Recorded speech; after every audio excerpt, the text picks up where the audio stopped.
आप सबका स्वागत है मेरे कोर्स हाउ टू डिप्लॉय में। आज हम स्टार्ट करने वाले हैं अपना पहला लेक्चर, जिसमें हम देखेंगे कुछ मशीन के बेसिक चीजों के बारे में। लेक्चर स्टार्ट करने से पहले कुछ चीजें हैं जो मैं आपको बता देना चाहता हूं। आप लेक्चर देखना स्टार्ट करें उससे पहले आप 1-1.5 घंटे का टाइम लेके चलें। अपना उतना टाइम आप अलग से निकाल के बाद में बैठें और अपने साथ पेन पेपर लेके बैठें। बीच में जो जो भी पॉइंट्स बोले जाते हैं उसको आपको लिखना है।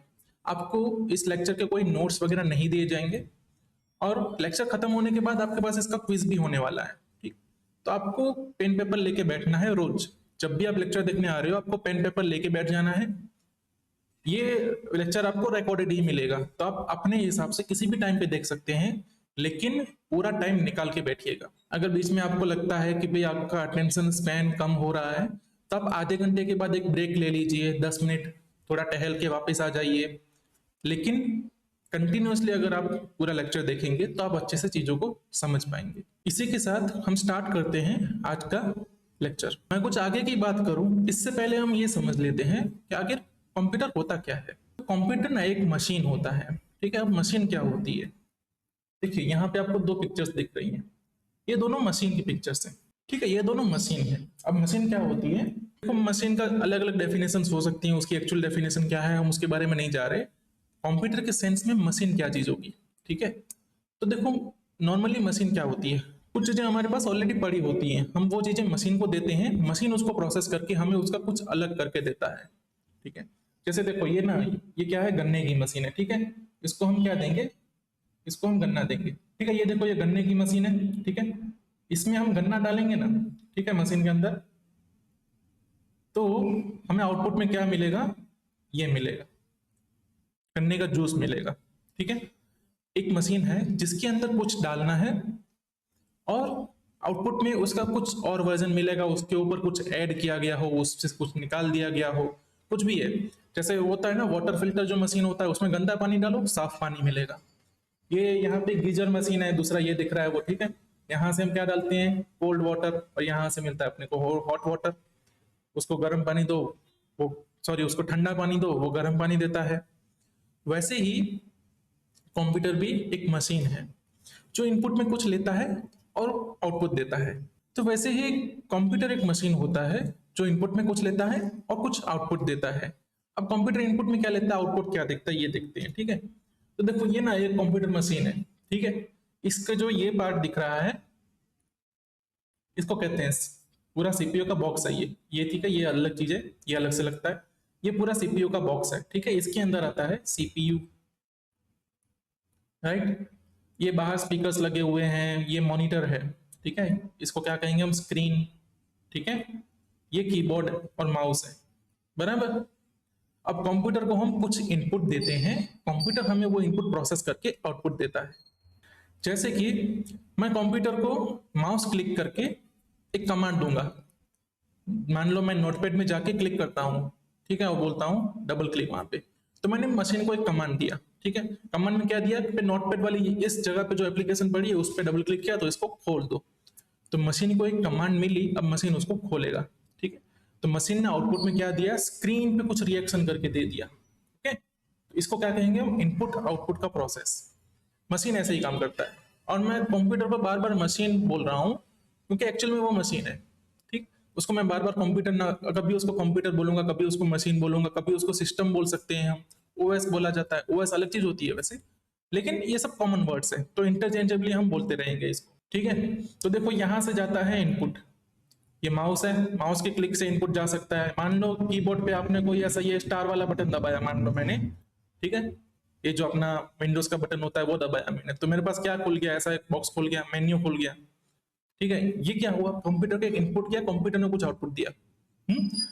अब जो गन्ने की मशीन है वो तो सिंपल मशीन है, उसका काम एक ही है, गन्ना इनपुट लेना है, रस आउटपुट देना है।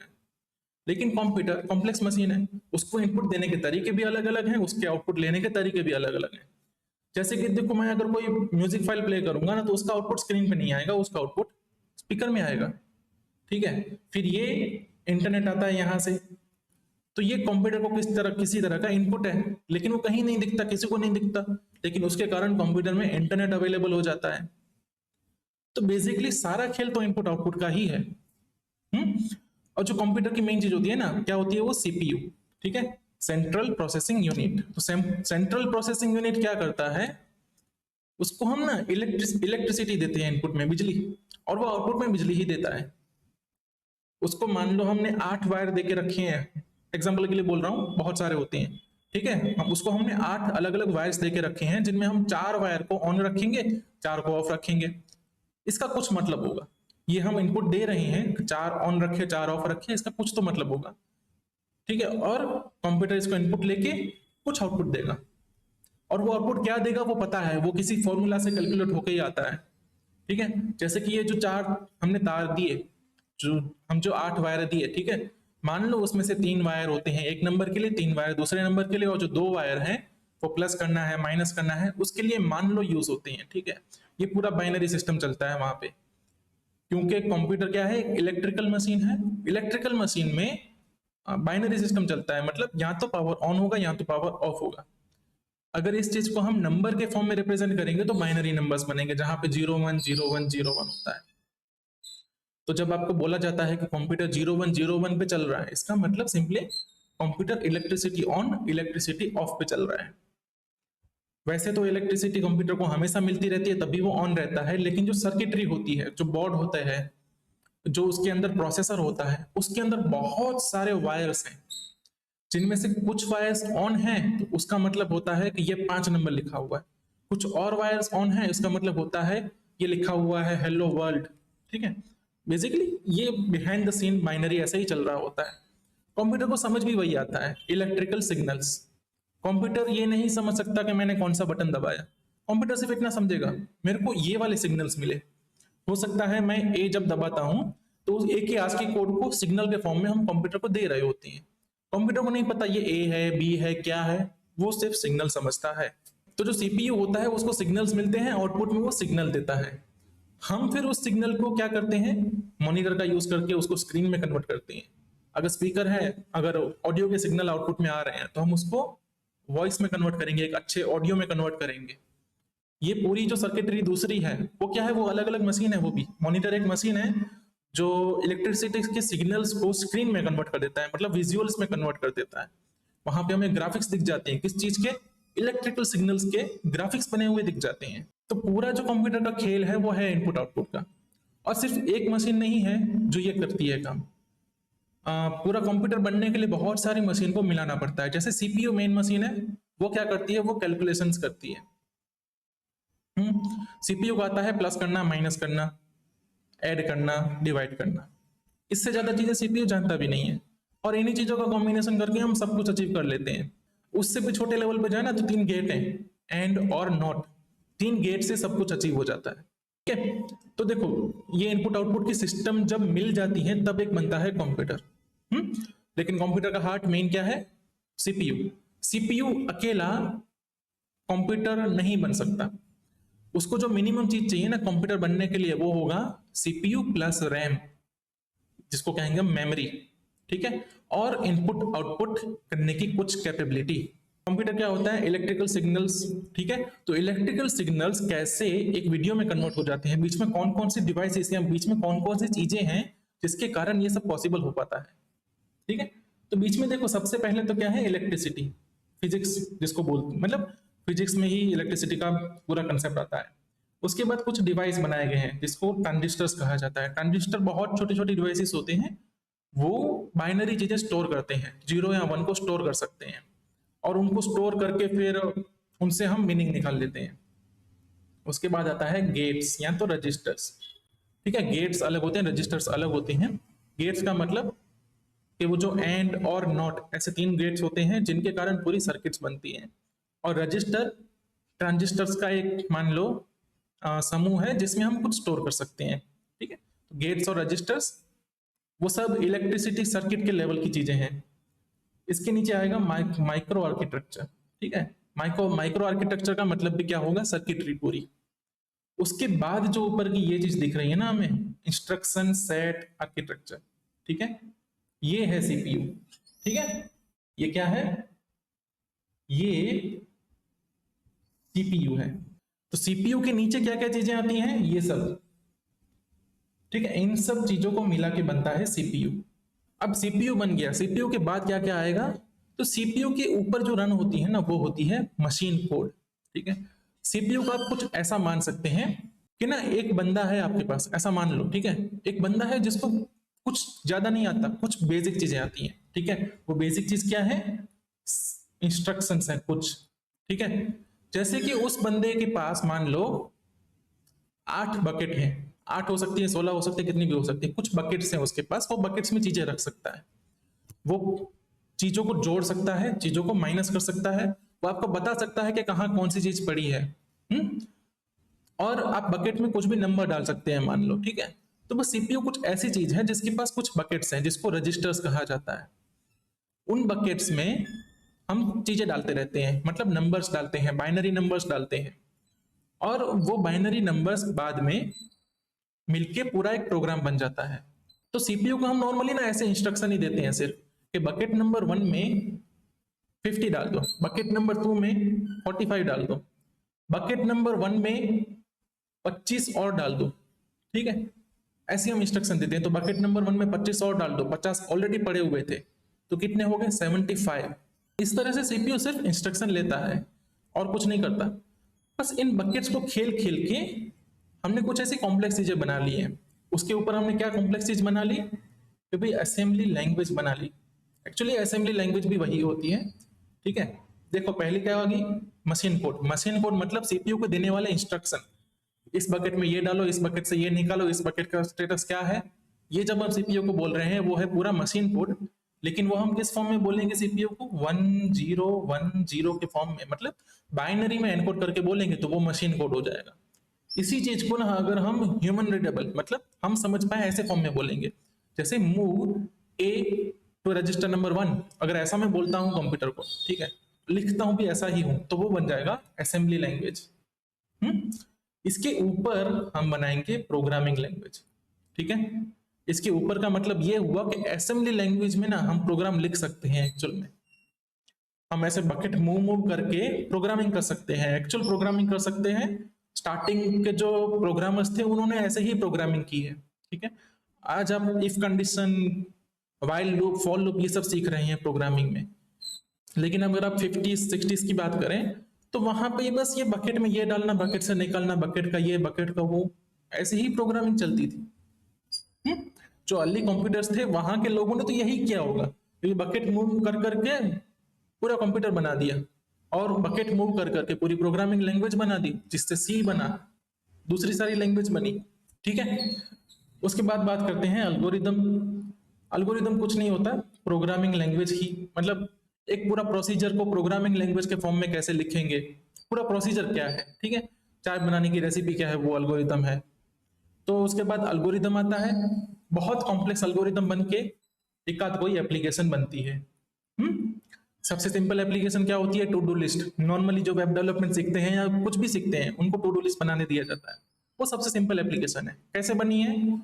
सेट ऑफ प्रोग्राम लिख के, कुछ लाइन्स प्रोग्राम लिख के, कुछ डेटाबेस कनेक्टिविटी करके, कहीं पे डेटा स्टोर किया, कहीं से डेटा रिट्रीव किया, कुछ यूआई बनाया। ठीक, तो ये सब कैसे बना?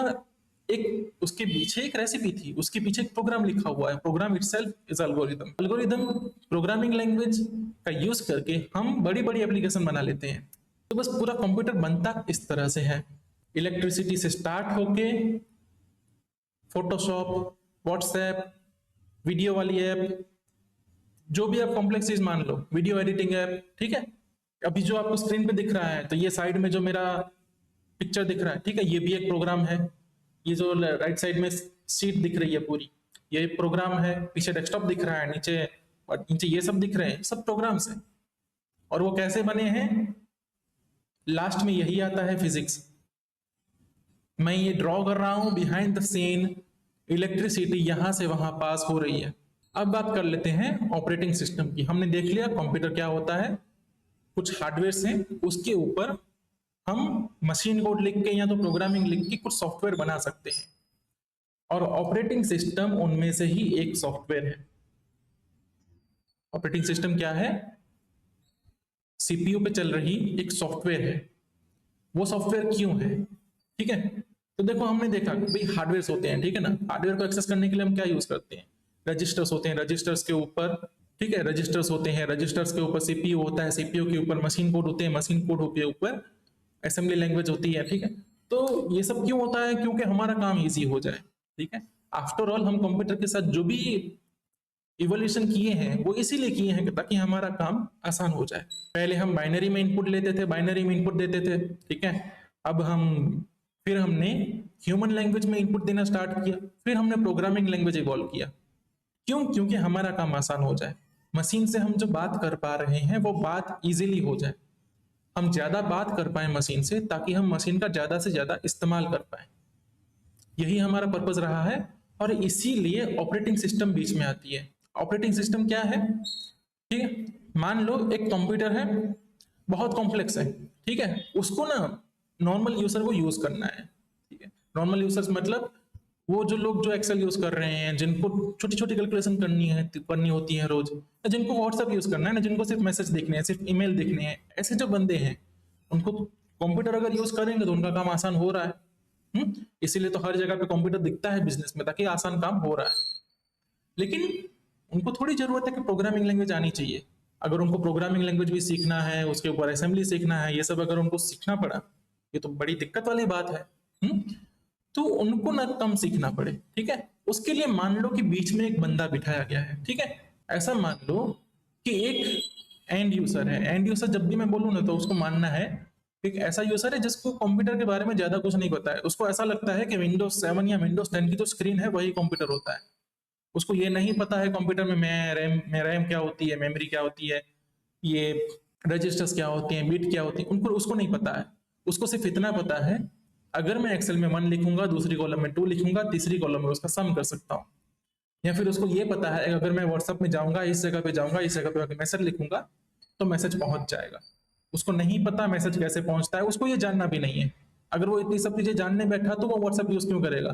तो जो एंड यूजर है वो बहुत ही नाइव है। ठीक है, उसको ज्यादा कुछ आता नहीं है, वो अपने काम करता रहता है।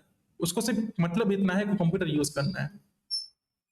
ओके, लेकिन कंप्यूटर तो है कॉम्प्लेक्स चीज, तो उसको ना एक बंदा दिया जाता है। ठीक है, वो बंदे को बोलता है कि भाई ये करके दो, तो बंदा खुद प्रोग्राम लिख के एग्जीक्यूट कर देता है। ये वो बंदा है ऑपरेटिंग सिस्टम। एंड यूजर और मशीन के बीच का जो लिंक है वो है ऑपरेटिंग सिस्टम। एक तो मशीन और जो यूजर है उसके बीच का लिंक ऑपरेटिंग सिस्टम है। दूसरा, फिर जो प्रोग्रामर्स है ना, उनको भी चलो प्रोग्राम बनाने हैं। ठीक है, वो क्या करेंगे? मशीन कोड में लिखेंगे, असेंबली में लिखेंगे, पहले तो करते ही थे। फिर जब प्रोग्रामिंग लैंग्वेज आ गई, उसके बाद हाई लेवल प्रोग्रामिंग लैंग्वेज आ गई, तो हाई लेवल प्रोग्रामिंग लैंग्वेज को रन होने के लिए कुछ चीजें चाहिए होती हैं, कुछ बेसिक रिक्वायरमेंट्स होती हैं। ठीक है, जैसे अगर आपको व्हाट्सएप चलाना है तो आपके पीसी में क्या होना चाहिए? सॉरी, अगर आपको व्हाट्सएप चलाना है तो आपके पास एंड्रॉइड फोन होना चाहिए या तो आईओएस फोन होना चाहिए, है ना? कुछ रिक्वायरमेंट्स हैं। तो वैसे ही हर प्रोग्रामिंग लैंग्वेज की कुछ रिक्वायरमेंट्स होने लगती हैं।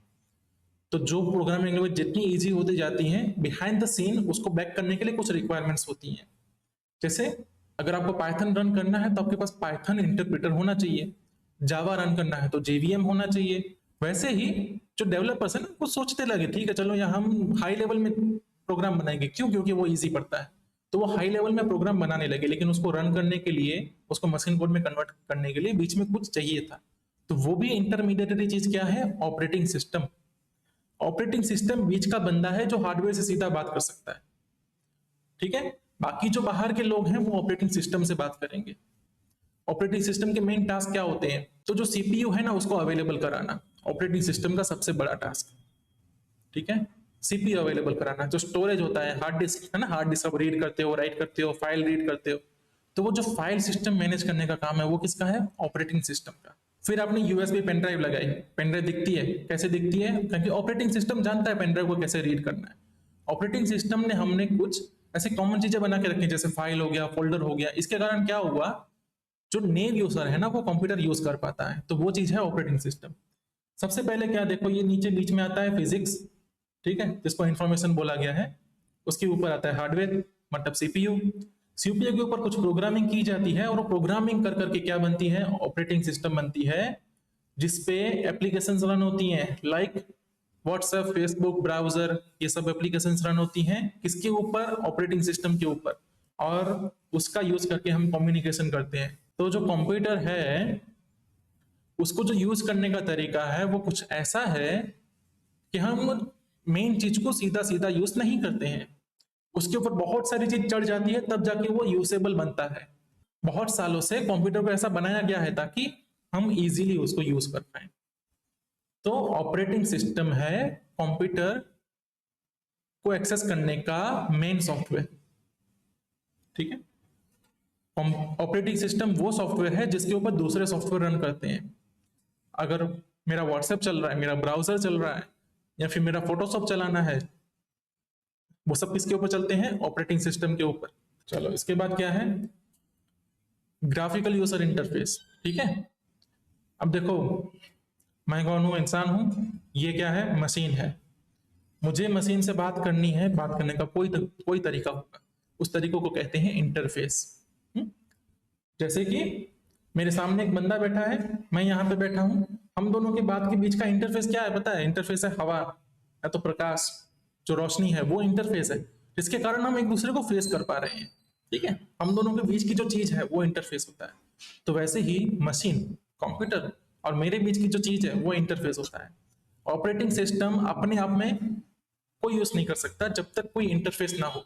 ऑपरेटिंग सिस्टम अपने आप में कोई यूज नहीं कर सकता जब तक कोई इंटरफेस ना लगा हुआ हो। इंटरफेस दो टाइप के होते हैं, command line interface, GUI interface. और भी अलग तरीके के इंटरफेस पॉसिबल हैं, ठीक है, कुछ होंगे भी, लेकिन हमें सिर्फ दो चीजों के बारे में जानना है फिलहाल। तो ग्राफिकल यूजर इंटरफेस में क्या होता है? स्क्रीन होती है पहले तो, पॉसिबल है वो ब्लैक एंड व्हाइट हो, रंग बेरंगी हो, ठीक है, कलर स्क्रीन हो, ब्लैक एंड व्हाइट हो। फिलहाल कलर स्क्रीन ही होती है, तो हम ब्लैक एंड व्हाइट के जमाने में नहीं जाएंगे। कलर स्क्रीन है, अच्छे अच्छे ग्राफिक्स दिखते हैं, हर चीज को रिप्रेजेंट करने के लिए आइकन्स हैं।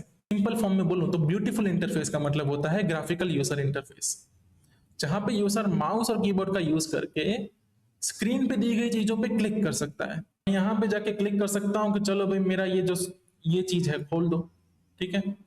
मान लो यहाँ पे अलग अलग आइकन है, ये सब क्या है? अलग अलग प्रोग्राम्स हैं, अलग अलग एप्लीकेशन हैं, ये उन पे क्लिक करके खोला जा सकता है। क्लिक ना करें, कीबोर्ड का यूज करके खोला जाता हो तब भी वो ग्राफिकल यूजर इंटरफेस है। क्यों? क्योंकि दिखता सब स्क्रीन पे है और ग्राफिक्स के फॉर्म में दिखता है। हम्म इसे कहेंगे हम ग्राफिकल यूजर इंटरफेस। दूसरा अपने पास होता है command line interface. Command line interface में क्या होता है? वो ना टेक्स्ट टू टेक्स्ट इंटरफेस है, ठीक है। अभी भले आपको यहाँ पे कलर्स दिख रहे हो, लेकिन एक्चुअल में जो कमांड इंटरफेस होता है वो क्या होता है कि एक्चुअली अर्ली फेसेस जो थे ना कंप्यूटर के, तब ये सब ग्राफिक्स करना अभी तक लोगों को आया नहीं था। लोगों को नहीं पता था कि बाइनरी को वीडियो में कन्वर्ट कर सकते हैं, बाइनरी को स्क्रीन में कन्वर्ट किया जा सकता है, उतना आइडिया नहीं आया था। अभी तक क्या सीखे थे? वो सिर्फ इतना सीखे थे कि बाइनरी को हम टेक्स्ट में कन्वर्ट कर सकते हैं। तो वो क्या करने लगे, एक टर्मिनल मतलब स्क्रीन जैसा ही होता था, ठीक है, लेकिन उसमें क्या दिखता? टेक्स्ट दिखता सिर्फ, उसमें कुछ ग्राफिकल कैपेबिलिटीज नहीं थी। वो बाद में डेवलप हुई, बाद में जाके जीयूआई बना, ठीक है। तो जो इंटरफेस है जहां पे टेक्स्ट एज ए इनपुट देंगे हम, कंप्यूटर को कुछ भी बोलना होगा हम टेक्स्ट के फॉर्म में बोलेंगे, और कंप्यूटर जो रिस्पॉन्ड करेगा वो भी क्या करेगा? टेक्स्ट के फॉर्म में रिस्पॉन्ड करेगा। उसको कहेंगे हम कमांड लाइन इंटरफेस, जहां पे हम कंप्यूटर को क्या देंगे? सीधा सीधा कमांड देंगे, कंप्यूटर ये करो, कंप्यूटर वो करो, ठीक है। आ गया, ठीक है। चलो मैं आपको एक कमांड लाइन इंटरफेस करके दिखाता हूँ, ठीक है। देखो ये चीज जो है इसको क्या कहेंगे हम? टर्मिनल कहेंगे या तो सीएमडी कहेंगे। अगर आप विंडोज यूजर हो तो आप उसको सीएमडी बोलोगे, या तो पावर शेल आपको ऐसा दिखता होगा, ठीक। लेकिन इसको कहते क्या है? टर्मिनल कहते हैं। कब टर्मिनल कहते हैं? लिनक्स लिनक्स वाले इसको टर्मिनल कहते हैं मोस्टली। हम अपना पूरा जो कोर्स है वो लिनक्स पे करने वाले हैं, क्योंकि जो मोस्ट ऑफ सर्वर्स हैं वो लिनक्स बेस्ड ही हैं, ठीक है। तो ये अपना कमांड लाइन इंटरफेस है। इसको मुझे कुछ भी पूछना है ना, मुझे कमांड देनी पड़ेगी, ठीक है। जैसे एक कमांड है pwd, ये पूरा एक कमांड है, ठीक है। कंप्यूटर इसको समझता है। इसको कौन सा कंप्यूटर समझता है? जो लिनक्स वाला कंप्यूटर होता है ना, लिनक्स ऑपरेटिंग सिस्टम, वो इसको समझता है। उसको मैं बोलूंगा pwd, एंटर मारूंगा ना, वो मुझे टेक्स्ट में आउटपुट दिया। मैंने उसको क्या दिया? टेक्स्ट में इनपुट दिया, उसने मुझे टेक्स्ट में आउटपुट दिया। टेक्स्ट, ठीक है, टेक्स्ट मतलब एबीसीडी वाला जो होता है। उसने क्या बोला? Slash home slash hyper two. इसका मतलब, इसको रूट बोलते हैं, स्लैश जो ऐसा होता है ना, फॉरवर्ड स्लैश, ठीक है। उसके अंदर होम नाम का फोल्डर है, उसके अंदर हाइपर टू नाम का फोल्डर है ना, वहां मैं बैठा हुआ हूँ। पीडब्ल्यूडी का मतलब प्रेजेंट वर्किंग डायरेक्टरी होता है, ठीक है। उसको मैं दूसरी कमांड दूंगा एलएस। एलएस का मतलब होता है लिस्ट करो। तो वो मुझे लिस्ट कर दिया, इतनी फोल्डर्स और फाइल्स हैं इस जहां पे मैं बैठा हूँ वहां पे, ठीक है। तो ऐसे जो इंटरफेस होता है जहां पे हमें कमांड देनी है, टेक्स्ट में आउटपुट मिलेगा, उस आउटपुट के ऊपर से हम दूसरी कमांड देंगे, उसे कहेंगे हम कमांड लाइन इंटरफेस। और किसी जमाने में सिर्फ यही हुआ करता था, इसी पे लोग सब कुछ कर लेते थे। चलो आगे हम देख लेते हैं लिनक्स का थोड़ा आर्किटेक्चर क्या होता है। ठीक है ना, हमने हर चीजों को लेयर देखी है कि सबसे पहले फिजिक्स आता है, इलेक्ट्रिसिटी, उसके ऊपर सीपीयू आ जाता है, उसके ऊपर ऑपरेटिंग सिस्टम आ जाता है। ऑपरेटिंग सिस्टम किसकी बात कर रहे हैं हम? लिनक्स की बात कर रहे हैं। तो लिनक्स के अंदर जो सॉफ्टवेयर सॉफ्टवेयर वाली बातें होती हैं उसमें भी क्या क्या होता है। ठीक, ऑपरेटिंग सिस्टम खुद क्या है? एक सॉफ्टवेयर है जिसको टेक्निकल लैंग्वेज में बोला जाता है सिस्टम सॉफ्टवेयर। और सिस्टम सॉफ्टवेयर के ऊपर जो चलते हैं वो एप्लीकेशन सॉफ्टवेयर होते हैं, जैसे कि फोटोशॉप, व्हाट्सएप, ये सब। ठीक है, मैं व्हाट्सएप बोल रहा हूं तब मैं बोल रहा हूं कि एंड्रॉइड जो है वो एक ऑपरेटिंग सिस्टम है जिसपे व्हाट्सएप चलता है, या तो आईओएस है जिसपे व्हाट्सएप चलता है। चलो ठीक है, अब हम क्या बोल रहे हैं यहाँ पे कि ये जो लिनक्स है उसके क्या आर्किटेक्चर है। सबसे नीचे क्या है? हार्डवेयर। हार्डवेयर का हमने जूम पिक्चर ऑलरेडी देख लिया है। सबसे पहले हार्डवेयर आता है। हार्डवेयर के ऊपर जो ओएस आती है ना, वो ये यहां से चालू होती है, ये। ठीक है, ये जो पार्ट है जिसको बोला जा रहा है कर्नल। लिनक्स सिर्फ इतना ही पार्ट है। ठीक है, लिनक्स सिर्फ एक कर्नल है। जो टेक्निकली जो एक्चुअल में लिनक्स है वो सिर्फ एक कर्नल है। उसको ऑपरेटिंग सिस्टम बनाने के लिए उसके ऊपर शेल लगाया जाता है और एप्लीकेशंस के साथ मिला के एक पूरी ऑपरेटिंग सिस्टम बनती है। हम्म? ठीक है, लिनक्स क्या है? कर्नल है। अब कर्नल का काम क्या? मैंने बोला था ऑपरेटिंग सिस्टम क्या है? वो बंदा है जो हार्डवेयर और सॉफ्टवेयर की बात कराता है। कर्नल वो बंदा है जो हार्डवेयर और सॉफ्टवेयर की बात कराता है। शेल जो यहां पे दिख रहा है आपको, वो मान लो कि उस बंदे का मुंह है, या शेल का मतलब वो ना खिड़की है। ठीक है, कर्नल तक जाने की खिड़की है शेल। जैसे होता है ना एक जो सरकारी अपनी कचेरियां होती है वहां पे क्या होता है? खिड़कियां होती हैं अलग अलग, है ना। खिड़की से हम कचेरी के अंदर की चीज एक्सेस कर सकते हैं। कोई एप्लीकेशन देनी है, खिड़की पे दो, कुछ मिलेगा चीज, खिड़की से मिलेगा, है ना। कॉलेज में जाते हैं तो कॉलेज में एप्लीकेशन कहाँ पे दो? काउंटर पे। काउंटर मतलब खिड़की। और अगर रिजल्ट मिलना है कहाँ से मिलेगा? काउंटर से मिलना है। ठीक है, तो वैसे ही शेल खिड़की है, किसकी है? इस कर्नल की। कर्नल एक बहुत बड़ी सिस्टम है ऐसा मान लो। ठीक है, कर्नल सब जानता है। कर्नल जानता है कैसे हार्डवेयर से बात करनी है। कर्नल को मशीन लैंग्वेज सब आता है। ठीक है, कर्नल को हमें सिर्फ सिंपल सिंपल कमांड देनी है। कर्नल हमें फाइल सिस्टम की एक्सेस देगा, कर्नल हमें यूएसबी की एक्सेस देगा, कर्नल हमें सब चीजें सिखा देगा। हमें उसे सही से मांगनी होंगी लेकिन वो देगा। लेकिन उसको बात करने का जो इंटरफेस है कर्नल के बीच का, वो है शेल। ओके, और जो हमने अभी खोल के देखा था ना ये टर्मिनल, इसके अंदर जो प्रोग्राम रन हो रहा है, यहाँ पे ये जो प्रोग्राम रन हो रहा है ना, वो प्रोग्राम ही शेल है। ठीक है, इसको क्या बोला? ये कौन सा शेल यहाँ पे नॉर्मली होता है? Bash, BASH, bourne against shell. वैसे और भी शेल है, जैसे ZSH होता है, सिर्फ SH होता है बॉर्न शेल। ZSH होता है, KSH होता है, बहुत सारे SH होते हैं।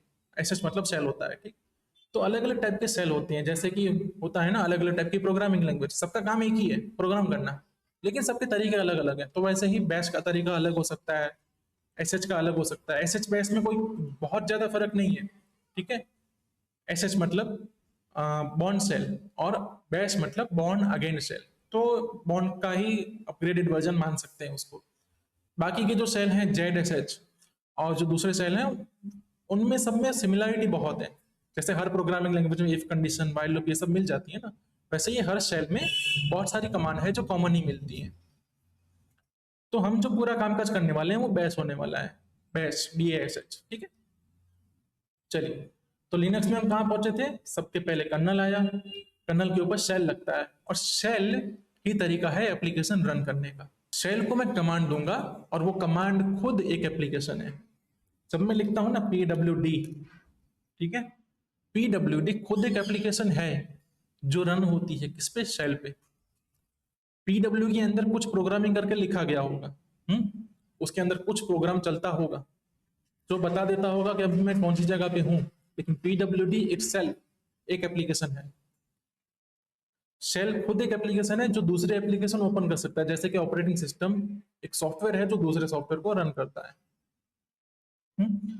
अब जो कमांड लाइन है या जो शेल है उसका यूज करके मैं क्या कर सकता हूँ, बाइनरीज को एग्जीक्यूट कर सकता हूँ। यहाँ पे मैं वर्ड यूज कर रहा हूँ बाइनरीज। ठीक है, बाइनरीज का मतलब नॉर्मली होता है एग्जीक्यूटेबल फाइल्स। ओके, तो ये जो पीडब्ल्यूडी है ना, ये एक फाइल है एक्चुअली।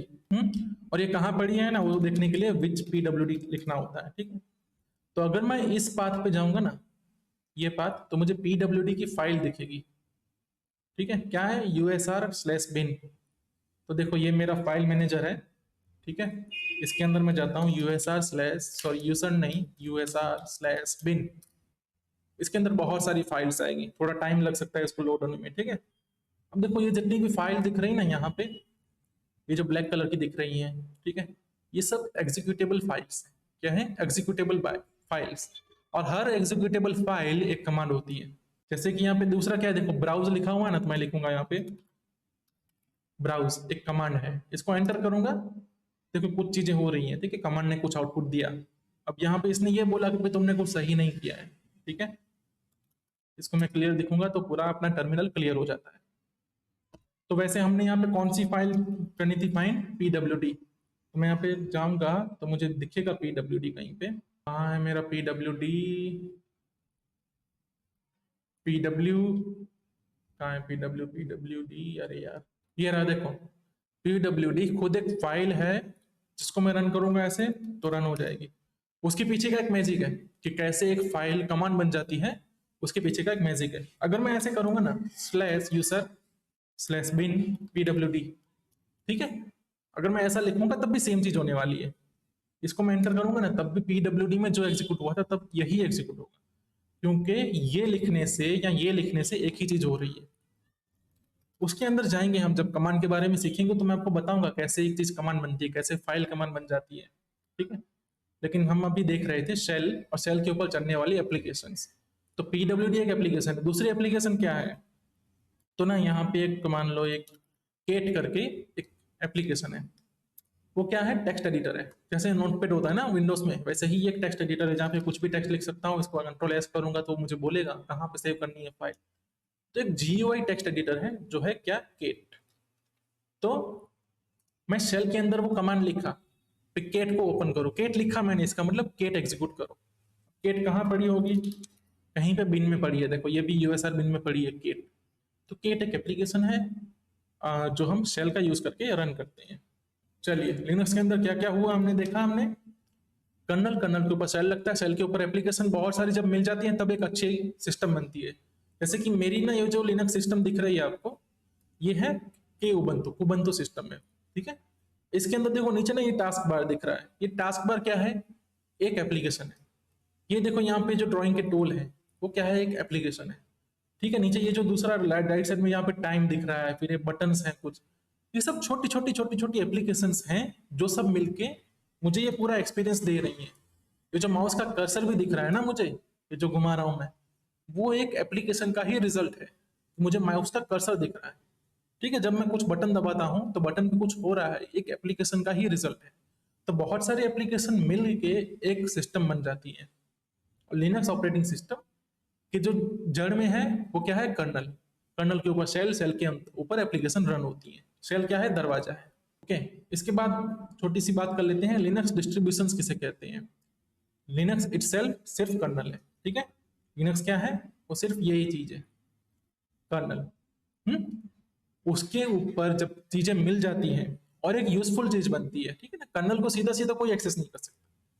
अगर आप बोलो कि मुझे सीधा सीधा कर्नल ही एक्सेस करना है, आप नहीं कर सकते, आपको शेल के थ्रू होके जाना पड़ेगा। That's rule.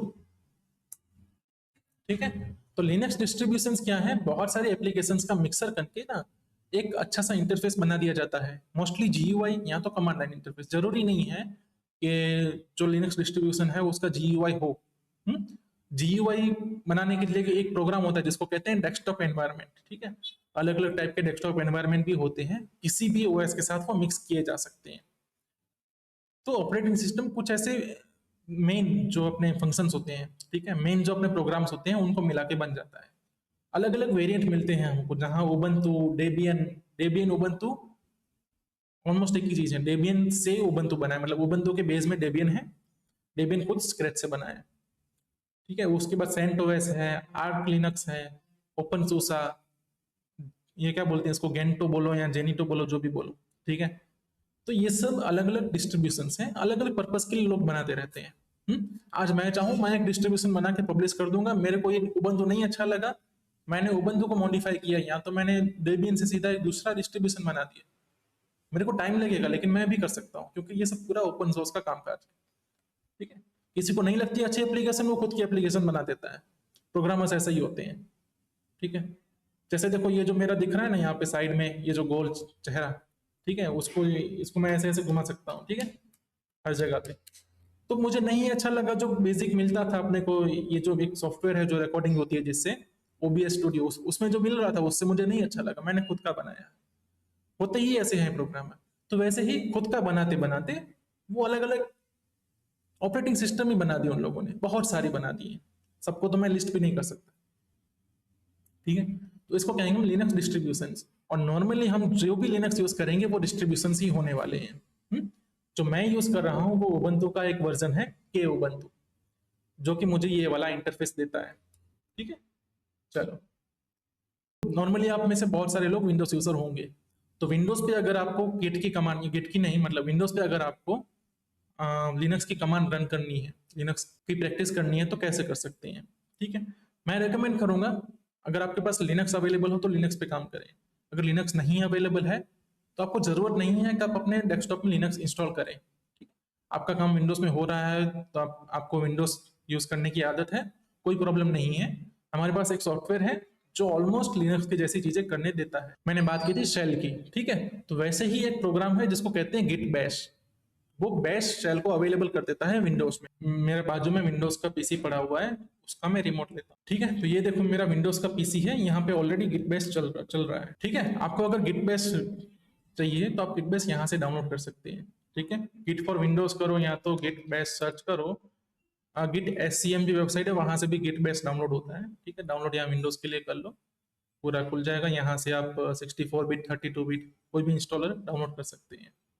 उसको डाउनलोड करके आपको इंस्टॉल करना है, उसके बाद आप कहीं भी राइट क्लिक करेंगे तो आपको यहाँ मिल जाएगा गिट बैश हियर, या तो ब्राउजर में से मतलब जो अपना मेन्यू है उसमें से गिट बैश ओपन कर सकते हैं। तो जैसे हमारे पास लिनक्स में कुछ कमांड्स थी, pwd ls हैं, वो यहाँ पे भी अवेलेबल होंगी, ls, ठीक है, क्लियर, ओके। तो इसको इसका देखो, इसका pwd अलग है, ठीक है।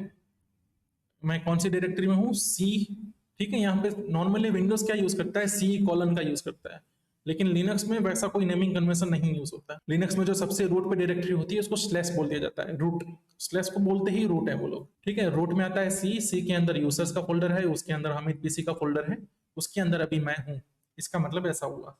अगर यहाँ पे मैं एलएस करूंगा तो मेरे पास इतनी सारी फाइल्स और फोल्डर्स हैं वो यहाँ पे लिस्ट हो रखी है। यहाँ पे मैं विच लगा सकता हूँ, विच pwd, यहाँ पे क्या मिलेगा, slash user slash bin slash pwd। अब यहाँ पे इसका जो स्लैश यूजर है उसका कुछ रास्ता अलग है, तो हम इसको यहाँ पे नहीं ओपन करने वाले। तो आपको अगर कुछ लिनक्स कमांड्स, मोस्ट ऑफ यहाँ पे लिनक्स कमांड चलेंगे, लेकिन लिनक्स के सारे प्रोग्राम यहाँ पे नहीं चलेंगे, ठीक है। तो आज या तो इस जो लेक्चर की, अभी जो लेक्चर चल रहा है उसकी प्रैक्टिस करने के लिए आप इसका यूज कर सकते हैं, लेकिन जो आगे के लेक्चर होंगे वहां पे ऑलरेडी आपको एक लिनक्स मशीन दिया जाएगा। आपको मैंने ऑलरेडी बोल रखा होगा कि आपको AWS का अकाउंट और डिजिटल ओशन का अकाउंट बनाना है, तो वहां से हम एक लिनक्स मशीन ले लेंगे, इसके बाद आप लिनक्स मशीन पे ही एक्चुअल में कमांड रन कर पाओगे। अब बात कर लेते हैं फाइल एंड डायरेक्टरी की, ठीक है। तो देखो, everything is file in Linux, ठीक है। आज तक आपने सुना होगा कुछ फाइल्स होती हैं, कुछ फोल्डर्स होते हैं, कुछ कमांड्स होती हैं, कुछ प्रोग्राम्स होते हैं, कुछ अलग चीजें होती हैं, हो सकती हैं विंडोज में, ये हो सकती हैं, सब अलग चीजें हो सकती हैं, लेकिन लिनक्स के अंदर हर एक चीज एक फाइल है और कुछ नहीं है, ठीक है। कुछ फाइल्स का स्पेशल एट्रीब्यूट्स हो सकते हैं, लेकिन हर चीज एक फाइल है, ओके। कैसे पता लगेगा, तो देखो हमने ऑलरेडी देखा, ये जो केट है ना, ये क्या है, कमांड है जो एक प्रोग्राम रन कर देती है, लेकिन असल में क्या है, फाइल। pwd एक कमांड है लेकिन असल में क्या है, फाइल है। अगर मैं इसमें कोई यूएसबी डालूंगा ना तो वो यूएसबी भी क्या बन जाएगा, फाइल बन जाएगा, और ये .dev का मतलब डिवाइसेस, ठीक है। डिवाइसेस वाली डायरेक्टरी में जाके वो फाइल की तरह स्टोर हो जाएगा। तो .dev में जाके मैं देखूंगा ना क्या किया मैंने, अच्छा इसको मैंने, इसके अंदर मुझे क्या करना है, cd ठीक है। cd मतलब चेंज डायरेक्टरी डॉट डेव किया मैंने। अब मैं कहाँ पे आ गया हूँ, डेव के अंदर आ गया हूँ। ठीक है, डेव के अंदर यहाँ पे बहुत सारे डिवाइसेस की लिस्ट हो रही है, सब फाइल के फॉर्म में दिख रहे हैं। इसके अंदर यूएसबी होगा, देखो टीटीवाई, यूएसबी को टीटीवाई करके ही बोला जाता है कभी कभी, हो सकता है यूएसबी के लिए अलग भी। देखो ये वीडियो जीरो दिख रहा है ना, ये स्क्रीन के लिए एक फाइल है। स्क्रीन एक डिवाइस है लेकिन उसके लिए फाइल बना दी गई है। लिनक्स में सब कुछ काम करता है स्टैंडर्ड इनपुट स्टैंडर्ड आउटपुट के फॉर्म में, डिटेल में कभी देखेंगे उसको।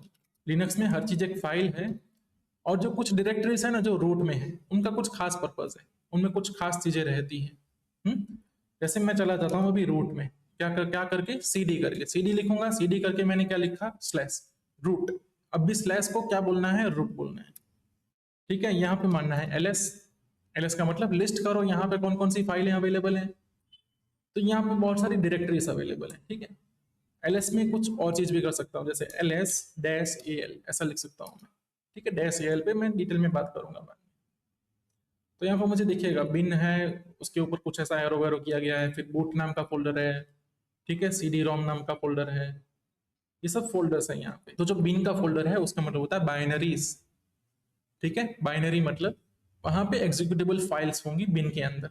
इस बिन के अंदर हो या तो यूजर बिन के अंदर हो, लेकिन होंगी क्या, एग्जीक्यूटेबल फाइल्स। जैसे पीडब्ल्यूडी था, केट था, वो क्या है, एग्जीक्यूटेबल फाइल्स हैं और वो बिन के फोल्डर में जाएंगी। बूट के फोल्डर में बूट होने के लिए कुछ फाइलें जरूरी हैं, वो जाएंगी। ठीक है, फिर जो मीडिया का फोल्डर बनता है, मीडिया और एमएनडी, ठीक है, ये दोनों फोल्डर हार्ड डिस्क के लिए यूज होते हैं। जो एक्सटर्नल हार्ड डिस्क या तो हम जो यूएसबी लगाते हैं ना, तो उनके जो फोल्डर हैं वो उसके अंदर जाते हैं। हम्म? फिर उसके बाद आता है ये सिस्टम फोल्डर है। ठीक है, उसके बाद यूसर का फोल्डर आएगा। यूएसआर कहाँ गया अपने पास, ये रहा यूसर का फोल्डर। उसके अंदर यूसर के रिलेटेड फाइल्स होंगी, जो लॉग्ड इन यूसर है। मल्टीपल यूजर्स हो सकते हैं, अलग अलग यूजर्स की फाइलें यहाँ पे रखी जा सकती हैं। तो ऐसे ही अलग अलग फोल्डर्स हैं जिनका अलग अलग पर्पस है। इसमें टेम्प डायरेक्टरी है जहाँ पे टेम्परेरी फाइल जाती है। होम डायरेक्टरी, उसमें क्या होता है, यूजर जब लॉगिन होता है ना तो वो होम डायरेक्टरी में पहुंच जाता है। जैसे विंडोज में क्या होता है ना, माय डॉक्यूमेंट्स होता है। ठीक है, तो वैसे ही लिनक्स में हर यूजर के लिए एक होम डायरेक्टरी होती है। आप विंडोज में देखोगे ना, मैं लॉगिन करके दिखा देता हूँ आपको। अभी ये देखो विंडोज है, ठीक है, इसके आर्किटेक्चर क्या होगा, क्योंकि सी ड्राइव में जाएंगे ना, यहाँ पे सी ड्राइव में, तो यहाँ पे यूजर्स का फोल्डर है, उसके अंदर हर यूजर का एक फोल्डर बनेगा। तो अगर हामिद यूजर लॉगिन हो रहा है तो इस फोल्डर के अंदर उसका माय डॉक्यूमेंट होगा। दूसरा यूजर वो लॉगिन हो रहा है तो उसके अंदर होगा। ठीक है, तो वैसे ही लिनक्स में ये जो होम नाम का फोल्डर है, ठीक है, ये जो होम नाम की डायरेक्टरी है उसके अंदर सारी चीजें होती हैं, यूजर्स की फाइलें यहाँ होती हैं। अगर मैं एलएस करूंगा तो मुझे दिखेगा यहाँ पे हाइपर टू एक यूजर है जिसमें मैं एक्चुअली करंटली लॉग्ड इन हूँ, और दूसरा ये यूजर है जिसका फोल्डर यहाँ पे बना दिया गया है। अगर कोई और यूजर भी यहाँ पे काम करता जो अलग से लॉगिन करता, उसके भी फोल्डर यहाँ पे होते। ठीक है, इसको हम क्या करेंगे, देखो मेरा जो फाइल मैनेजर है वहां देखूंगा तो मुझे दिखेगा ये होम फोल्डर है, क्या है, होम हाइपर टू। उसके अंदर मेरे बहुत सारे और फोल्डर्स भी हैं, मतलब यहाँ पे जो डॉक्यूमेंट्स हैं वो होम के अंदर आता है, डाउनलोड्स का फोल्डर यहाँ आता है। ठीक है, डाउनलोड्स का फोल्डर, अलग अलग चीजें आ जाती हैं यहाँ। तो ये हो गया हमारा फोल्डर स्ट्रक्चर। अब बात कर लेते हैं कुछ कमांड्स की। तो सबसे पहली कमांड हमने जो ऑलरेडी देख के रखी है वो क्या है, ls। क्लियर करके टर्मिनल पूरा क्लियर किया जा सकता है। ls, ls कमांड का यूज होता है लिस्ट करने के लिए, क्या, फाइल्स को लिस्ट करने के लिए। ls लिखूंगा, मुझे यहाँ पे ऐसे एक वर्ड में एक फाइल मिल जाएगी। ठीक है, अगर मैं जाता हूँ अपने रूट फोल्डर में ls करूंगा तो रूट में जितने भी फोल्डर हैं वो मिल जाएंगे। सीधी टीएमपी में जाता हूँ, ठीक है, टेम्परेरी वहाँ फाइल्स रहती हैं तो उसमें ls करूंगा तो मुझे टेम्परेरी ये बहुत सारी फाइल्स पड़ी हुई हैं, कुछ फाइल्स हैं, कुछ फोल्डर्स हैं, वो सब दिख रहे हैं मुझे। ठीक है, यहाँ से मैं क्लियर कर देता हूँ। ठीक है, बीच में देखो मैं दूसरी कमांड एक यूज कर रहा हूँ, cd। cd मतलब चेंज डायरेक्टरी, जहां पे अभी हूं मैं उसको चेंज कर दो। तो मैं अभी टीएमपी में हूं तो मुझे कहाँ जाना है, मान लो मुझे जाना है मेरे होम फोल्डर में। ठीक है, मेरा होम फोल्डर कहाँ है मुझे ये पता होना चाहिए। ये जो फाइल सिस्टम काम करती है वो कैसे काम करती है ना, एड्रेस के तरीके से काम करती है। जैसे होता है ना, हमें इंडिया में कहीं पे पार्सल भेजना है या इंडिया में किसी का भी घर आइडेंटिफाई करना है ना, तो हम क्या करेंगे, हम बोलेंगे इंडिया के अंदर ये स्टेट है, इस स्टेट के अंदर ये डिस्ट्रिक्ट है, इस डिस्ट्रिक्ट के अंदर ये क्या है, सिटी है, इस सिटी के अंदर ये एरिया है, इस एरिया के अंदर ये सोसाइटी है, इस सोसाइटी के अंदर ये नंबर का घर है। हमने क्या बनाया, पूरा एक ना पाथ बनाया, एड्रेस, है ना, उसको क्या कहते हैं, हम एड्रेस कहते हैं। वैसे भी फाइल्स के एड्रेस होते हैं।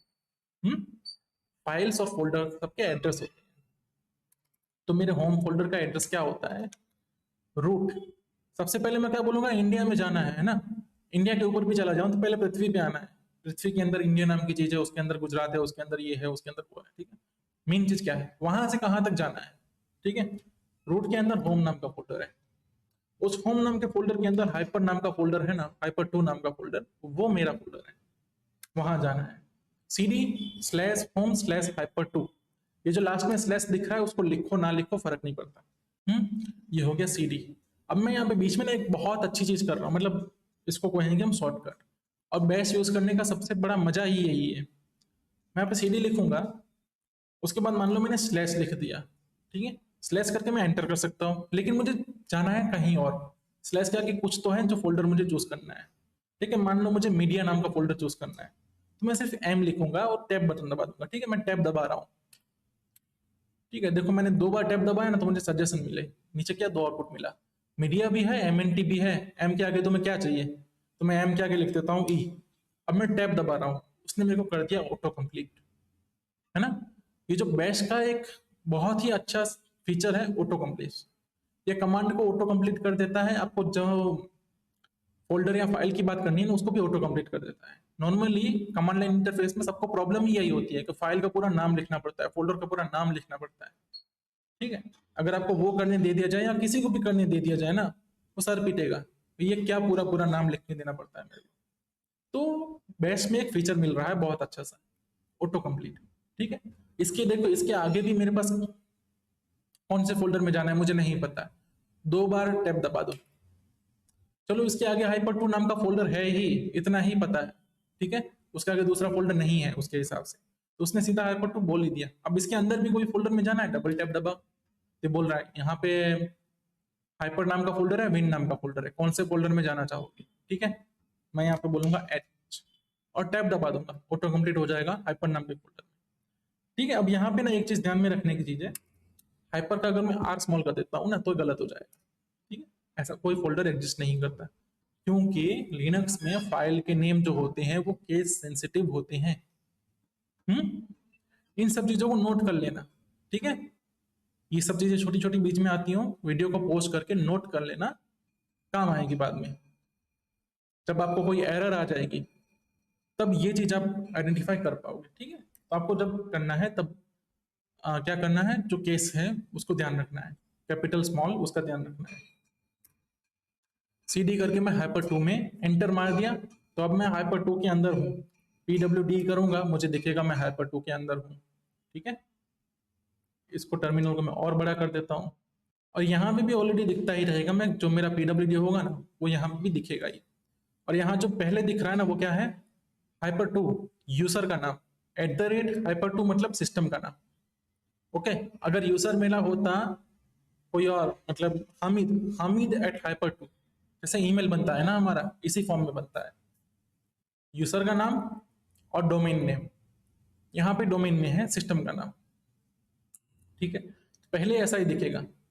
अगर मैं किसी सर्वर पे लॉगिन करूंगा ना जब, तो ऐसा दिखेगा मुझे, हामिद @192.168 पूरा आईपी एड्रेस दिख सकता है। वहां पे डोमेन है तो डोमेन दिख सकता है, जरूरी नहीं है वो सिर्फ आईपी एड्रेस दिखे, ठीक है। तो पहले दिखा होगा कि भाई कौन सा यूजर है, कौन से सर्वर पे है, पहले तो ये चीज क्लियर होगी। उसके बाद कौन से फोल्डर में हूँ इतना ऑलरेडी लिखा होगा, उसके बाद डॉलर लिखा होगा।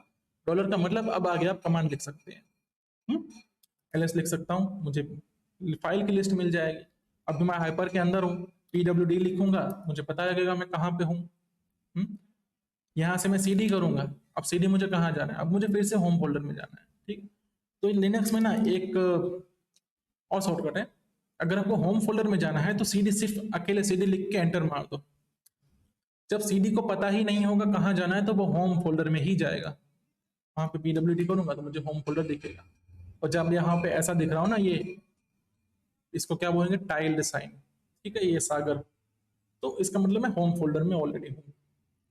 इसके अंदर मैं डेस्कटॉप पे चला जा सकता हूँ, तो डेस्कटॉप चला आया मैं, उसके अंदर एलएस किया तो 2 फाइल दिख रही हैं मुझे यहाँ पे, ठीक है। ये देखो डेस्कटॉप पे 2 चीजें हैं ना, ये दिख रही हैं यहाँ पे, बाहर भले जो भी दिख रही हो लेकिन उनका एक्चुअल नेम ऐसा है। तो हमने क्या देखा, ls कमांड देखी। ls कमांड से क्या होता है, फाइल लिस्ट होती है। ls में स्पेस करेंगे और डैश ए लिखेंगे, ठीक है। इसे क्या कहेंगे हम, आर्ग्यूमेंट कहेंगे। क्या कहेंगे, कमांड के आर्ग्यूमेंट्स। इसको अच्छे से समझना। जैसे प्रोग्रामिंग लैंग्वेज में हम फंक्शंस जो होते हैं ना उनको आर्ग्यूमेंट देते हैं, पैरामीटर्स देते हैं, वैसे ही कमांड को भी हम पैरामीटर्स आर्ग्यूमेंट दे सकते हैं। और एक कमांड को आपने अलग आर्ग्यूमेंट दिए हैं, उसके हिसाब से कमांड अलग तरीके से परफॉर्म करेगा। जब मैं ls लिखता था तो वो छोटे छोटे ऐसे वर्ड करके सब लाइन में देता था ना, अब ls a लिखूंगा तो उसने मुझे थोड़ी ज्यादा इंफॉर्मेशन दी है। कहाँ गया, सॉरी, ls a नहीं करना था, अभी ls l करना था, ठीक है। ls l, l का मतलब लिस्ट करो अच्छे से, लॉन्ग लिस्ट, ठीक है। अब देखो उसने मुझे अलग अलग चीजें दी। पहले ये जो चीज दी है ये है परमिशन सेट। इस फाइल के ऊपर कौन सी परमिशन है, ठीक है। ये जो 1 है उसका मतलब होता है कितनी लिंक्स अवेलेबल है उसके अंदर या कितने डायरेक्टरीज है। ये जो है ये ओनर कौन है इस फाइल का, ठीक है। इस फाइल का ग्रुप ओनर कौन है, पहला मिलेगा यूजर ओनर और दूसरा ग्रुप, किस ग्रुप में ये फाइल आती है। इसके अंदर इसके बाद है इसकी साइज इन बाइट्स, ठीक है। इसके बाद है ये डेट टाइम, वो है लास्ट मॉडिफिकेशन डेट टाइम, और उसके बाद फाइल का नाम। अगर किसी फाइल में लिंक होगी तो वो लिंक भी यहाँ पे दिखा देगा। अब लिंक क्या होती है अभी नहीं एक्सप्लेन करेंगे, बाद में करेंगे। लिंक एक स्पेशल टाइप का फाइल होता है जो दूसरी फाइल को रिप्रेजेंट करता है। सिंपल भाषा में बोल दूं तो प्रॉक्सी फाइल बोल सकते हैं उसको हम। दूसरी फाइल है कहीं और पे पड़ी हुई है, लेकिन यहाँ पे मैं उसको दिखाऊंगा एज अ प्रॉक्सी। जब मैं इसको क्लिक करूंगा असल में वही फाइल ओपन होगी, इसको कहेंगे हम लिंक। तो ये जो यहाँ पे दिख रही है ना, सॉरी, ये जो दिख रहा है यहाँ पे वो एक्चुअली इस फाइल का लिंक है। तो जब भी मैं इसको ओपन करूंगा ये वाली फाइल ओपन होगी, ये वाली फाइल को रिप्रेजेंट किया जाएगा यहाँ पे, ठीक है। तो ये क्या हुआ, ls डैश l, ठीक है। डैश करके मैंने l बोला, इसका मतलब उसको मैं l नाम का आर्ग्यूमेंट दे रहा हूँ। l मतलब लॉन्ग फॉर्मेट, लॉन्ग फॉर्मेट में मुझे ऐसी चीज देगा। मैं देखो cd में चला जाता हूँ, फिर से होम डायरेक्टरी में हूँ, ls सॉरी al नहीं करना था, ls l करना था, ठीक है। तो मुझे क्या मिला, सारे फोल्डर्स मिले, फाइल्स मिली लॉन्ग फॉर्मेट में, ठीक है। अब देखो यहाँ पे मैंने जब ls al किया ना, कुछ देखो फोल्डर ऐसे दिख रहे हैं, .ssh .ssr, है ना। तो लिनक्स में जो हिडन फोल्डर्स या हिडन फाइल्स होती है ना उनके पहले लगाया जाता है डॉट। डॉट का मतलब वो फाइल्स है ना सिस्टम के यूज के लिए है, ठीक है। उसको हल्के में मत लेना, वो सिस्टम के यूज के लिए है, ऐसा बोलने के लिए उसके आगे डॉट लगाया जाता है ताकि जो नॉर्मल यूजर है उसके साथ छेड़छाड़ ना करे। तो वैसे जो डॉट वाली फाइल है वो भी अगर हमें लिस्ट करानी हो तो हम कराना पड़ेगा ए नाम का एट्रीब्यूट और लगाना पड़ेगा, a all long format LSAL। LSAL से हमें क्या मिला, सारी फाइलें मिली लॉन्ग फॉर्मेट में। अगर मैं L नहीं लिखता, सिर्फ LSA लिखता हूं तो मुझे छोटे छोटे फॉर्मेट में लेकिन सारी फाइलें मिलेंगी, है ना। वर्ड ही मिले, ज्यादा इंफॉर्मेशन नहीं मिली, लेकिन सारी फाइलों की मिली। यहाँ पे ना दो चीजें आप ये भी देख सकते हैं, एक डॉट वाली एंट्री है, एक डॉट डॉट वाली एंट्री है। तो जब भी हम ls करेंगे ना, नॉर्मल ls में नहीं दिखेगा वो, लेकिन हम जब ls a करेंगे तो हमें डॉट डॉट वाली फाइल मिलेगी, ओके। कहाँ ये रही, ठीक है। डॉट का मतलब होता है करंट डायरेक्टरी और डॉट डॉट का मतलब पीछे की डायरेक्टरी, ओके। डॉट का मतलब करंट डायरेक्टरी, डॉट डॉट का मतलब पीछे की डायरेक्टरी। इसका क्या यूज करते हैं हम, होता है ना फाइल मैनेजर में बैक जाना है, फोल्डर में बैक जाओ, ऊपर के फोल्डर में जाओ, तो वैसे होता है। cd डॉट करूंगा कोई चेंज नहीं होगा, जिस डायरेक्टरी में हूं उसी डायरेक्टरी में रहूंगा, लेकिन cd डॉट डॉट करूंगा पीछे की डायरेक्टरी में चला जाऊंगा, ठीक है। पीछे की डायरेक्टरी क्या थी, होम, होम हमीद में था मैं, सॉरी होम हाइपर 2 में था मैं, बराबर। pwd किया, होम हाइपर 2 में हूं, cd डॉट डॉट किया। अब देखो एक और शॉर्टकट यहाँ पे दिखा देता हूँ आपको मैं, ऊपर का एरो यूज करता हूँ ना मैं, तो मुझे पुरानी कमांड दिखती है सारी, और ऊपर किया और ऊपर किया और ऊपर किया, ये सब पुरानी कमांड है। जितनी भी कमांड मैं रन कर चुका हूँ वो सब यहाँ पे मिलेगी मुझे, ठीक है। तो अब मैं क्या करूंगा, cd डॉट डॉट, मैं कहाँ जाऊंगा, पीछे के फोल्डर में, ऊपर के फोल्डर में, और डॉट डॉट करूंगा, रूट में पहुंच जाऊंगा। यहाँ पे जितना भी डॉट डॉट करूँ रूट में ही रहूंगा, रूट के ऊपर कुछ नहीं है, सबके ऊपर भगवान है, उसके ऊपर कुछ नहीं है, ठीक है। रूट भगवान है और लिनक्स के अंदर एक्चुअल में रूट भगवान है, ठीक है। cd डॉट डॉट हमने देखा, ठीक है, फिर से मैं एलएस कर देता हूँ, यहाँ पे सारे फोल्डर दिख रहे हैं, मैं फिर से चला जाता हूँ होम फोल्डर में।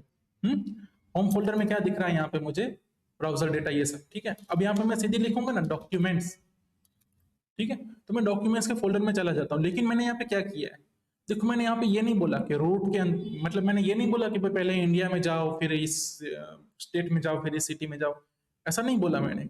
मैं ऑलरेडी एक सिटी में खड़ा हूं तो मैं बोलूंगा इस एरिया में चला जाओ, ठीक है। इसको क्या बोलेंगे, वो रिलेटिव एड्रेस है ना। जब आपको सिटी और सिटी के बीच में, जब आपको एक सिटी का बंदा बोलेगा कि भाई ये वाला मंदिर कहाँ आता है या फिर ये वाली जगह कहाँ आती है, तो आप क्या बोलोगे, इस एरिया के बाजू में। तब आप ये नहीं बोलोगे ना इंडिया के अंदर जाओ, गुजरात के अंदर जाओ, सिटी के अंदर जाओ, ये नहीं बोलोगे। तब आप, जब आपको पता है ऑलरेडी कि आपको इसी जगह की चीज चाहिए, तो आप छोटा एड्रेस दोगे, है ना। उसे क्या कहेंगे हम, रिलेटिव एड्रेस। और जब आप बात इंडिया से चालू करो तो उसको कहेंगे हम एब्सोल्यूट एड्रेस, ठीक है। तो फाइल का पाथ होता है या तो फाइल का एड्रेस होता है, वो रिलेटिव भी हो सकता है, एब्सोल्यूट भी हो सकता है। रिलेटिव का मतलब अभी हम जहां खड़े हैं उसके हिसाब से फाइल कहाँ है, ठीक है। अभी फाइल डॉक्यूमेंट्स के अंदर एक फोल्डर है, उसके अंदर है, तो मैं डॉक्यूमेंट से स्टार्ट कर सकता हूँ। फिर मुझे ये जरूरत नहीं है कि मुझे ये करना पड़े कि भाई पहले जाओ, पहले रूट में जाओ, रूट के अंदर होम के अंदर हाइपर टू के अंदर अभी मैं हूं तो पहले इसके अंदर जाओ, फिर डॉक्यूमेंट में जाओ, उसके अंदर फिर ऑब्सीडियन नहीं मतलब जूम के अंदर जाओ, वहां पे जाके फाइल मिलेगी, है ना। वो नहीं करने की जरूरत है। फिर इसे क्या कहेंगे, रिलेटिव पाथ, एब्सोल्यूट पाथ, ठीक है। लोग वहां पे कंफ्यूज हो जाते हैं, सिंपल से याद रखना है। अगर मैं किसी एक शहर में हूं तो मैं सिर्फ एरिया के नाम से ही स्टार्ट करूंगा, फिर मैं इंडिया देखने नहीं जाऊंगा, तो वो हो गया रिलेटिव एड्रेस, रिलेटिव पाथ। इसके बाद की कमांड देखते हैं क्या है। हमने एलएस देखा, पीडब्ल्यूडी देखा, प्रेजेंट वर्किंग डायरेक्टरी, सीडी देखा, चेंज डायरेक्टरी, ठीक है। कैट, कैट का मतलब क्या होता है, कैट का मतलब होता है कॉनकैट। कॉनकैट मतलब ये जो टर्मिनल दिख रहा है उसके अंदर कुछ जोड़ दो। क्या जोड़ दो, एक फाइल का आउटपुट जोड़ दो, सिंपल, ठीक है। एलएस करूंगा मैं, यहाँ पे मुझे क्या दिख रहा है, कुछ नहीं दिख रहा है। ये देखो ये दिख रहा है मुझे हुयन डॉट लॉग, ठीक है। ये क्या है, टेक्स्ट फाइल है एक, तो मैं बोलूंगा कैट हुयन डॉट लॉग, इसको मैं मारूंगा एंटर। तो हियन के अंदर जो भी चीजें थी ना वो स्क्रीन पे आ गई, स्क्रीन के साथ कॉन्केट हो गई। इसका मतलब होता है कैट। कैट के आगे कोई भी फाइल का नाम दे दो तो वो फाइल के कंटेंट को प्रिंट कर देगा। तो डेस्कटॉप एक फोल्डर है, फोल्डर के अंदर हमें जाना पड़ेगा, फोल्डर के अंदर कोई एक फाइल होगी। तो क्या है, मान लो ये ओपन बोर्ड डॉट डेस्कटॉप नाम की फाइल है, इसको मैं क्लिक करूंगा, इसके अंदर के कंटेंट प्रिंट होगा, ठीक है। उस फाइल के अंदर ये कंटेंट थे। नॉर्मली हम क्या करते हैं, हमें ये राइट क्लिक करके उसको ओपन करते हैं ना, ठीक है। किसी भी एप्लीकेशन, मान लो नोटपैड वगैरह में ओपन करना हो, इसके अंदर ये कंटेंट है, फाइल को ओपन करके जानते हैं। तो ये हम कैट का यूज करके टर्मिनल में जान सकते हैं। जब भी टर्मिनल में हमें किसी फाइल का कंटेंट जानना है हम कैट का यूज करेंगे। ओके, कैट के बाद क्या आता है, हेड और टेल। अब देखो कैट करता हूँ हुयन डॉट लॉग, बहुत लंबी फाइल है, कहाँ चालू होती है कहाँ खत्म। मुझे सिर्फ इतना देखना है कि सबसे टॉप में 5 लाइनें कौन सी थी, तो मैं बोलूंगा हेड कमांड लिखूंगा, ठीक है। हेड कमांड खुद क्या है, वो भी एक प्रोग्राम है, बनाया गया प्रोग्राम है, किसी ने बनाया होगा लेकिन ऑपरेटिंग सिस्टम के साथ आता है, तो हम उसको कभी भी यूज कर सकते हैं। हेड, हेड के बाद फाइल का नाम दे दो, फाइल का नाम दे दिया मैंने हुयन डॉट लॉग, तो मुझे ऊपर की 10 लाइनें दे देगा, ठीक है। अब मैं चाहता हूं ऊपर की 10 नहीं, ऊपर की 20 लाइनें दूं, तो मैंने हेड को ऑलरेडी एक क्या दिया है, एक आर्ग्यूमेंट तो दिया है फाइल का नाम, ठीक है। फाइल के नाम के पहले मैं दूसरा एक आर्ग्यूमेंट दे सकता हूं, डैश लाइन्स स्पेस, जितनी भी लाइनें दिखानी है मुझे, 20 लाइनें दिखानी है, तो मैंने क्या बोला, डैश लाइन्स। डैश लाइन्स एक आर्ग्यूमेंट का ऑप्शन है और वैल्यू उसकी 20 है, ठीक है। तो अब ये 20 लाइन दिखाएगा और लास्ट में मेरे पास फाइल नेम तो होना ही चाहिए। क्या लोचा हो गया यहाँ पे, invalid option, dash dash line सी है इसको, ठीक है, ठीक है। मेरे यहाँ पे कमांड में गलती थी, डैश डैश लगता है, ठीक है, सिर्फ डैश है, वो गलत ऑप्शन हो जाएगा। इसको एंटर करूंगा, कमांड सही से नहीं एग्जीक्यूट होगी, वो बोलेगी इनवैलिड ऑप्शन। अब चलो डैश डैश एल 20 करेंगे तो 20 लाइन दिख रही है ऊपर की, और जो टेल है वो उसकी उल्टी है। टेल लिखूंगा तो नीचे की जो 20 लाइनें हैं वो दिखेंगी। अगर मैं यहाँ पे बोलता ही नहीं हूँ कितनी लाइन दिखानी है तो बाय डिफॉल्ट 10 लाइनें दिखेंगी, ठीक है। हेड और टेल ऊपर और नीचे की लाइनें पढ़ने के लिए, कैट सब कुछ प्रिंट करने के लिए। इसके बाद आता है MKDIR, मतलब मेक DIR, डायरेक्टरी बनाओ। कहाँ हूँ मैं अभी, हाइपर में हूँ, ठीक है। अब बनाते हैं ना एक अपना फोल्डर बनाते हैं जहां पे पूरा अपना वर्क करेंगे। mkdir फोल्डर का नाम लिख दो, फोल्डर का नाम लिखता हूं मैं वर्क स्पेस। वर्क स्पेस लिख के मैंने एंटर मारा, ls किया, अब मेरा वर्क स्पेस का फोल्डर दिख रहा है यहाँ पे। अब मैं वर्क स्पेस के फोल्डर में जा सकता हूँ, कैसे, cd करके वर्क स्पेस करूंगा, ठीक है। ये सारी कमांड्स आपको देख देख के फिलहाल तो प्रैक्टिस करनी ही है। इस लेक्चर के बाद इसकी प्रैक्टिस तो आपको करनी ही करनी है। ये जितने भी कमांड मैं यहाँ पे लिख रहा हूँ वो आपको एटलीस्ट एक बार प्रैक्टिस करनी है और अपने हिसाब से दूसरी प्रैक्टिस भी करनी है, ठीक है। अगर आप प्रैक्टिस नहीं करोगे, इसके आगे आप जो सीखोगे वो बाउंस होता जाएगा। पूरा हमारा जो प्रोग्राम है उस मतलब जो स्टार्टिंग के जो प्रोग्राम्स है ना वो तो कमांड बेस्ड ही है। आपको वीपीएस कनेक्ट करना है, एक सर्वर का कंप्यूटर कनेक्ट करना है, उसको एक्सेस करने के लिए आपके पास कीबोर्ड माउस काम नहीं आएंगे, कमांड ही काम आएगी। तो हर एक चीज की प्रैक्टिस करनी है। वीडियो को पॉज करके फिर से देखो, लेकिन प्रैक्टिस करनी है, ठीक है। पेन पेपर लेके बैठ जाओ, एलएस का क्या काम होता है लिख लो, ठीक है। सीडी का क्या काम होता है लिख लो। मैंने आपको यहाँ पे मटेरियल इसीलिए नहीं बना के दिए हैं ताकि आप लिखने का काम करो, ताकि आप थोड़ा आपका अटेंशन दो, ठीक है। चलिए हम वर्क स्पेस के अंदर चले गए, एलएस मारेंगे, क्या है, कुछ नहीं है। एलएस ए मारूंगा, अब क्या होना चाहिए, दो फाइलें आनी चाहिए, एक डॉट एक डॉट डॉट, ठीक है। वो दो फाइलें हैं, वर्चुअल फाइलें हैं, एग्जिस्ट नहीं करती हैं वो, लेकिन आपको कहीं पे सीडी करना है उसके लिए काम आती है, ठीक है। डॉट और डॉट डॉट क्या है, वर्चुअल फाइल्स है। मैंने क्या बना दिया यहाँ पे, mkdir बना के ये बना दिया, ठीक है। अब मुझे यहाँ पे क्या करना है, एक फाइल बनानी है मान लो, ठीक है। तो फाइल बनाने के लिए क्या यूज होता है, एक टच कमांड होती है, ठीक है। टच, टच का मतलब वो फाइल को टच करके आ जाएगी, सिर्फ इतना ही।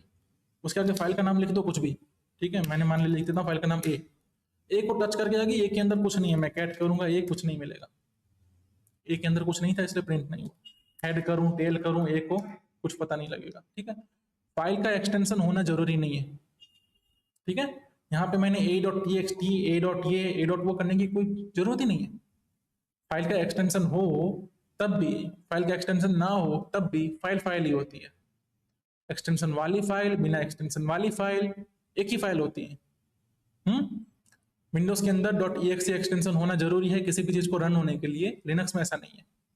एक्सटेंशन से मतलब ही नहीं है, एग्जीक्यूटेबल फाइल्स होती हैं जो वो एग्जीक्यूट हो सकती हैं, उसके लिए सिर्फ परमिशन की जरूरत होती है। ठीक है। तो हमने क्या बोला कि भाई फाइल फाइल होती है, टच करके आता है कौन, टच कमांड। फिर दूसरी टच कमांड करूंगा बी में जाके टच करके आया फाइल, ठीक है। एलएस करूंगा, ए बी दो फाइलें दिख रही हैं, एलएस एल करूंगा, एक फॉर्मेट में देखेंगे, दोनों के अंदर क्या है, डेटा कुछ नहीं है, 0 0, ओके, बाइट्स 0 0 है। चलो भाई, ठीक है। अब क्या करना है, मुझे इनके अंदर डेटा डालना है, एक्चुअल में लिखना भी तो है मुझे इनके अंदर। एक और कमांड है अपने पास, जैसे हमारे पास विंडोज में क्या होता है, नोटपैड होता है ना, वैसे ही लिनक्स में टेक्स्ट एडिटर होते हैं अलग अलग टाइप के। एक तो ऑलरेडी हमने खोला, कौन सा था, केट, है ना, केट खुल जाता है, ठीक है। अब केट के अंदर क्या खुला, एक नई फाइल खोलो, इसको कंट्रोल एस करूंगा तो बोलता है, मुझे बोलता है कि फाइल कहाँ सेव करनी, पूछ रहा है। मैं यहाँ पे ऐसा भी कर सकता हूँ, केट लिख के ना फाइल का नाम आर्ग्यूमेंट में दे दूंगा। अब ये क्या करेगा, उस फाइल को ही सीधा खोल देगा। ये देखो ए नंबर की फाइल खुल गई, इसमें मैंने कुछ भी लिखा, सेव किया, कंट्रोल एस मार दिया, सेव हो गया। क्या हुआ, फाइल सीधा सीधा खुल गई। कैसे खुल गई, हमने केट को कुछ आर्ग्यूमेंट दिए। देखो फिर से करता हूं, ठीक है। केट ए किया, ए नाम की फाइल खुल गई, ए में हमने ऑलरेडी एसडीएफ लिख के रखा था, ठीक है। हेलो लिख देते हैं, सेव कर देते हैं, केट को कर देते हैं क्लोज। हमने केट को क्लोज कर दिया, उसके बाद फाइल क्लोज हो गई। अब मैं कैट करूंगा ए, तो ए के अंदर हेलो है, ठीक है। हमने क्या किया, केट एक टेक्स्ट एडिटर था, उसका यूज करके हमने अंदर हमने क्या लिख दिया, कंटेंट लिख दिया, टेक्स्ट कंटेंट, ठीक है। इसको मैं फिर से क्लियर कर देता हूँ। अब ये केट क्या है ना, ये जो मेरी ऑपरेटिंग सिस्टम है ना स्पेशल, के उबंटू, ठीक है। के उबंटू में केट मिलता है। अगर आप उबंटू यूज कर रहे हैं आपको केट नहीं मिलेगा, वहां पे कुछ और एडिटर है। कौन सा एडिटर, जीयूआई एडिटर की बात कर रहा हूं मैं, ग्राफिकल यूजर इंटरफेस जिसका है, ठीक है। लेकिन जो कॉमन इंटरफेस जो कमांड लाइन में यूज होता है वो होता है विम। उसको विम होता है या तो वीआई होता है, ठीक है। वीआई पुराना वर्जन है, विम नया वर्जन है, कहीं कहीं पे वीआई मिलेगा। वीआई नहीं है तब इंस्टॉल भी कर सकते हैं, विम नहीं है तो इंस्टॉल भी कर सकते हैं, ठीक है। मेरे ख्याल से विम होगा, मेरे पास विम नहीं है मेरे पास, देखो, ठीक है। अब मैं उबंटू यूज कर रहा हूँ, तो देखो मेरे को उसने ऑलरेडी बोल दिया ये वाली कमांड रन करोगे तो विम मिल जाएगा। तो मैं लिख देता हूँ sudo apt install vim। ये पूरा एक कमांड है। इस कमांड को समझना हो तो कैसे समझना है, ये sudo नाम की फाइल है, जो सबसे पहली चीज है ना वो फाइल होती है, उसको आर्ग्यूमेंट पहला मिला apt, दूसरा मिला इंस्टॉल, तीसरा मिला vim। इसको मारूंगा एंटर, एक पासवर्ड पूछ रहा है क्योंकि वो सॉफ्टवेयर इंस्टॉल करना चाहता है, फिर यस नो पूछ रहा है, ठीक है, उसको मैंने यस बोल दिया, वो इंस्टॉल कर लेगा। जब आप उबंटू यूज कर रहे हो ना तो इस तरह से सॉफ्टवेयर इंस्टॉल हो सकते हैं। ये ऐप स्टोर की तरह है, जैसे मोबाइल में होता है ना प्ले स्टोर में आप जाओ, किसी की एप्लीकेशन को सर्च करके इंस्टॉल करो, यहाँ पे सिमिलर चीज होती है, लेकिन आपको एप्लीकेशन का नाम लिखना है। इंस्टेड ऑफ सर्च करने को मिलेगा यूआई मिलेगा, ये नहीं मिलेगा, आप नाम लिख दो, इंस्टॉल कर देंगे हम। ठीक है, इसको पूरा क्लियर कर देता हूँ। अब मेरे पास विम है, जैसे नोटपैड खोलते हैं एम्प्टी फाइल खुल जाती है ना, यहाँ पे देखो एम्प्टी फाइल खुल गई। ठीक है, अब ये विम है, उसको यूज करने के तरीके भी हैं अलग अलग। ठीक है, विम के ऊपर पूरा एक वीडियो आएगा, ठीक है, इसको कैसे यूज करना है, या तो मैं वीडियो की लिंक दे दूंगा। विम को यूज करने के लिए आप दूसरे वीडियो भी देख सकते हो। विम को हम कैसे यूज करना है बेसिक बता दूंगा यहाँ पे मैं, बाकी बहुत टिप में विम में नहीं जा रहे हैं। ठीक है, एलएस करेंगे, एलएस में क्या है अपने पास ए है, विम करूंगा, विम को आर्ग्यूमेंट दे दूंगा ए, एंटर मारूंगा, उसने बोल दिया हेलो। ठीक है, अब यहाँ पे मैं क्या लिखूंगा ए, ठीक है ना, ठीक है, मैं यहाँ पे ए लिख ए दबाऊंगा ना ए, तो वो एडिट मोड में चला जाएगा। विम का ये रूल है, ए तक ए लिखो, एडिट मोड में जाओ, फिर यहाँ पे कुछ भी लिख दो। ठीक है, लाइन 5। उसके बाद इस फाइल को अगर सेव करना है तो उसके लिए भी कमांड लिखनी है। पहले तो क्या, एस्केप करो, एडिट मोड में से निकल जाओ, एस्केप दबा दो, एस्केप दबा दूंगा, एडिट मोड में से निकल गया। देखो फिर से ए दबाया मैंने, कहाँ चला गया, एडिट मोड, मतलब इसको कहते हैं इंसर्ट मोड, नीचे दिखेगा इंसर्ट। एस्केप दबा दूंगा ना, इंसर्ट निकल जाएगा। इसका मतलब अब मैं दूसरी कमांड लिख सकता हूँ, और दूसरी कमांड भी लिखने के तरीके क्या है, सबसे पहले कॉलन आएगा, कॉलन से ही स्टार्ट होगी कमांड, उसके बाद W है राइट करने के लिए, Q है क्विट करने के लिए। तो मैं सिर्फ W मार के एंटर मार दूंगा ना, तो इसका मतलब देखो क्या आ गया, रिटर्न 24 बाइट रिटर्न, कि कुछ राइट हो गया मेरा। ठीक है, फिर से मैं इंसर्ट मोड में जा सकता हूँ, लाइन 6 लिख सकता हूँ। ठीक है, और फिर से मैं एस्केप करूंगा, फिर से कुछ कमांड लिख सकता हूँ जैसे W। ठीक है, क्या 31 बाइट रिटर्न, मतलब राइट हो गया बाइट। अगर इसको मैं खोल के देखूंगा तो कहाँ है मेरा, देखो हाइपर टू में क्या था, वर्क स्पेस, इसको मैं थोड़ा छोटा करके इस साइड लेके आता हूँ। ठीक है, इसके अंदर ये नाम की फाइल है, इसको मैं खोलूंगा, सॉरी VS कोड में खोल दिया सीधा मैंने, इसमें सारी इतनी फाइलें दिख रही हैं, मैं VS कोड को बंद कर देता हूँ, इसको केट में ही खोलते हैं हम। ठीक है, देखो केट में दिख रहा है ये सब। अब मुझे विम से अगर एग्जिट करना हो ना तो मेरे पास कमांड है कॉलन Q, तो एग्जिट होता है। फिर मैंने कहूंगा विम, मान लो vim B, this is file B, escape करके WQ लिख देना है, इसका मतलब राइट करके क्विट कर दो। ठीक है, तो विम का यूज करके हम फाइल में कुछ भी लिखते हैं, फाइल से कुछ रीड करते हैं। सर्वर पे जब हमें फाइल लिखनी होती है, कॉन्फ़िगरेशन लिखनी होती है, नॉर्मली विम का यूज होता है। दूसरा भी एक प्रोग्राम है नैनो करके, ठीक है, नैनो भी क्या है, टेक्स्ट एडिटर है, नॉर्मली ये भी अवेलेबल होता है, लेकिन विम थोड़ा ज्यादा यूज होता है, विम थोड़ा ज्यादा मतलब फीचर रिच है।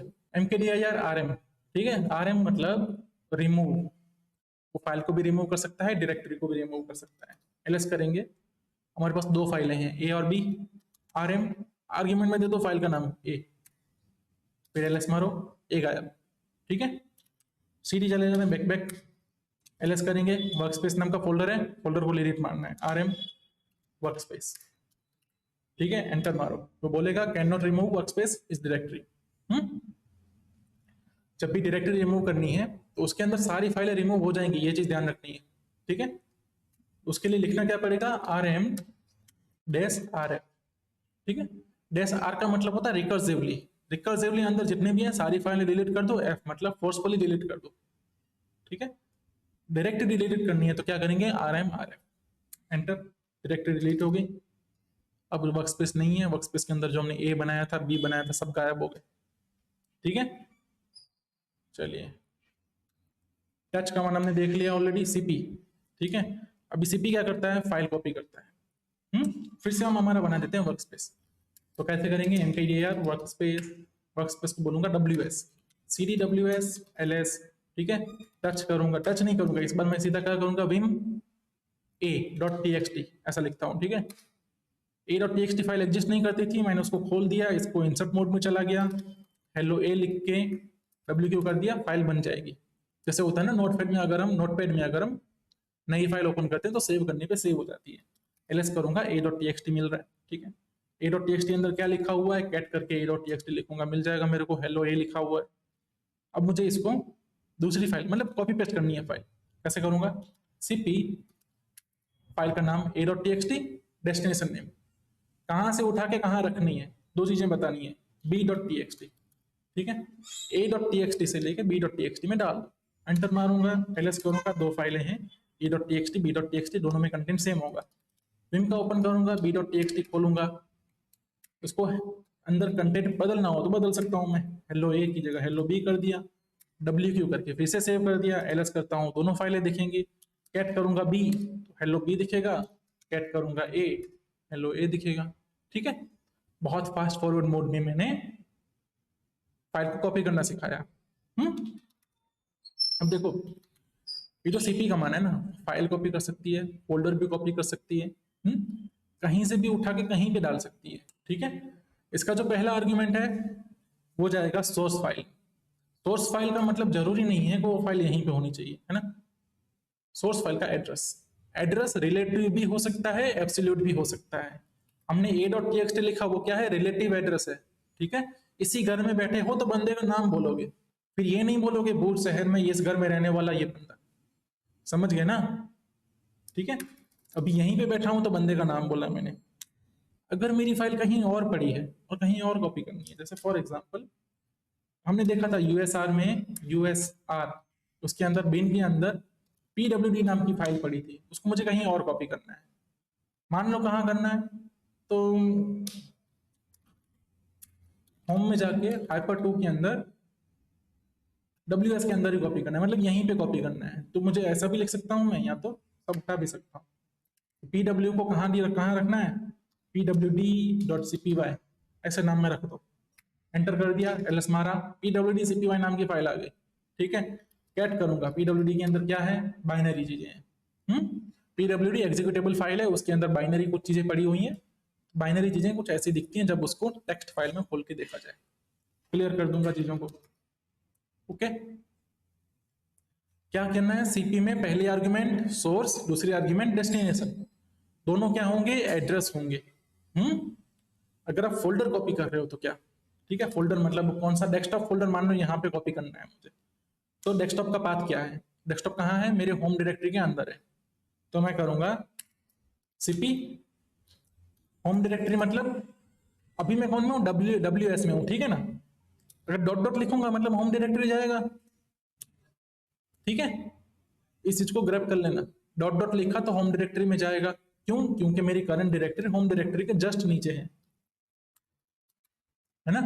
जैसे हम बोलते हैं ना, अपना जो इस गली है, इस गली के बाजू वाली गली है ना, तो पहले कहाँ जाना पड़ेगा, इस एरिया में, फिर बाजू वाली गली मिलेगी, तो हो गया cd डॉट डॉट स्लैश, मतलब होम डायरेक्टरी के अंदर डेस्कटॉप नाम का फोल्डर है, cd नहीं करना है, cp करना है, ठीक है। cp कॉपी, कहाँ कॉपी करना है, इसको मैं मान लो कॉपी करना है मेरे को, रूट में कॉपी करके ले जाना है, एक्चुअली मैं रूट में नहीं कर सकता, वहां पे परमिशन नहीं है मेरे पास। इसको कहाँ कॉपी करूंगा मैं, यहाँ पे एक दूसरे फोल्डर में करता हूँ, यहीं पे, ठीक है। इसका नाम क्या रखूंगा मैं, D1, डेस्कटॉप को D1 नाम के फोल्डर में कॉपी कर देना है, एंटर मारा मैंने, क्या बोला, आर नॉट स्पेसिफाइड, आर मतलब आर ऑप्शन की बात कर रहा है, आर्ग्यूमेंट की, ओमिटिंग डायरेक्टरी डेस्कटॉप, जब भी डायरेक्टरी को कॉपी करना है आर ऑप्शन होना चाहिए, आर मतलब रिकर्सिव, ठीक है। फाइल के केस में सीधा सीधा, डायरेक्टरी के केस में रिकर्सिव, आर ऑप्शन दे दिया मैंने, एंटर मार दिया, ls मारेंगे, D1 नाम की फोल्डर आ गया, cd D1 करेंगे, ls करेंगे, डेस्कटॉप पे जो फाइलें हैं वो फाइलें यहाँ पे आ गई, ठीक है। ये दोनों फाइलें लिंक्ड नहीं है, ठीक है ना। अगर मैं इस फाइल को rmb कर देता हूँ ओपन बोर्ड, तब भी डेस्कटॉप पे ओपन बोर्ड पड़ा रहेगा, सॉरी rm लिखना था, माय मिस्टेक, rm, ठीक है। D1 के अंदर नहीं है लेकिन डैशबोर्ड पे अभी पड़ा है, सॉरी डैशबोर्ड नहीं, डेस्कटॉप पे अभी भी पड़ा है, D1 कॉपी है डेस्कटॉप का, ओके। चलो भाई यहां तक, सीपी एमवी, एमबी मतलब मूव कर दो फाइल को, सीपी की तरह ही है, ठीक है, लेकिन कट पेस्ट है, पहला क्या था, पहला था कॉपी पेस्ट, ये है कट पेस्ट। ठीक है, एलएस मारा मैंने, यहाँ पे एक फाइल पड़ी हुई है, वर्क स्पेस में हूं मैं। ठीक है, अब मान लो मुझे बी नाम की जो फाइल है ना, वो मुझे D1 नाम के फोल्डर में डाल देनी है। कैसे डालूंगा? एक ऑप्शन ये है, B1 को D1 में कॉपी पेस्ट कर दूं, CP कर दूं, और फिर B यहाँ से निकाल दूं। पहले कॉपी कर दो, फिर फाइल डिलीट कर दो। लेकिन उसका सिंपल ऑप्शन ये है, MV, मूव कर दो फाइल को, B को कहाँ पे डालना है, D1 में डाल देना है। ओके, अब एलएस करूंगा, बी यहाँ पे नहीं है।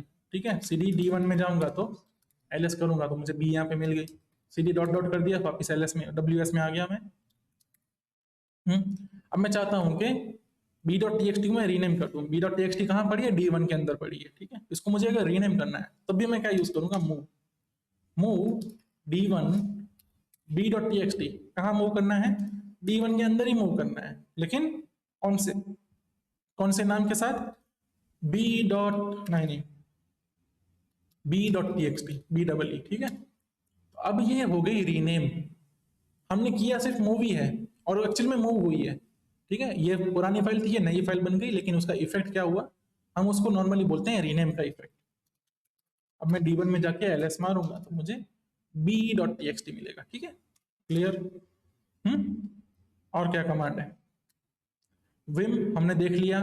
विम टेक्स्ट एडिटर है, फाइल को रीड करने के लिए, उसको एडिट करने के लिए, और उसको वापस सेव करने के लिए यूज होता है।